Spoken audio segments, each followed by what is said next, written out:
Welcome to South Aussie Shooting Channel.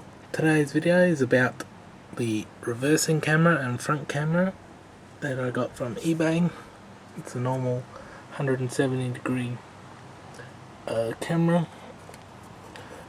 It is just the super glued on the bull bar here, and I've tried to center it with the whole car. The wiring goes underneath the bull bar here, down the hole, and through the back there's a connector. They're only about $12 off of eBay, so I'll go inside. Have a monitor as well for it. Front one has its own monitor, and it's come through there's a power source here that connects to the radio, and I've just put it underneath here. There's a power connector here that goes from the center of the DVD player, and the white one's nothing, but the red one is power, so the power's just gone completely to the power of the stereo. It doesn't have a switch on it, so I keep it whenever I don't want it on to plug this in. Then the power will be on. There's a 4.3 inch monitor, but the sun and the vibration has made it move, so it's pretty much useless. But what do you want for 40 bucks or so? $37.50. Well, actually it was $36.50. And then once the car is turned on, the monitor turns on, and the front camera will be on. As you can see here, that is the front, and that has the little guidelines there, and you can't take that off at all, and that is on all the time. And then you can just flip the monitor, your passenger can see, and this is for when you are four-wheel driving and you got rock crawling and stuff. When also you're parking your car in the car park, I've done that, so I know where the front of the car is, and I can see how far I got left to, because my bull bar and winch is there. I need to know where my winch is, but that's still a little bit harder to see as well. This is helps me park cars in shopping centres, so I don't hit anything. Don't have front park assist, only rear, and so the rear one is hooked to the actual trailer plug, which I'll show you.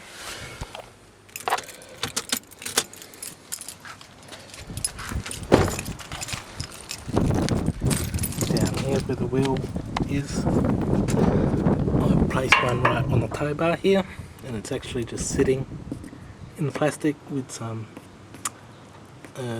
glue, and then there's the little wire comes up underneath here.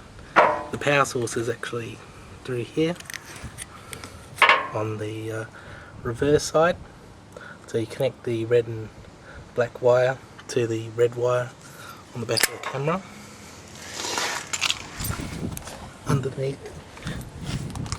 the car we have a wire that's hooked to the video feed, and that goes down to another wire here, and then underneath the car, depending on where you're trying to put your cables for the power, which will go underneath here if you wanted to put it to the reverse sensing box, which are those ones here. They have a power box that's all the way on the bottom, all the way up into the rear cabin, but I've just hooked it, the positive to the actual power underneath here, and the negative goes to negative and positive goes to positive. And then you just need to hook your red camera wire and yellow to the camera, and then that is actually hooked to underneath the back of the car that goes to the rear screen. The rear reverse wire that's already connected from the CD player, that's already hooked to the positive here on the back, so it's already connected. And then the reverse wire works.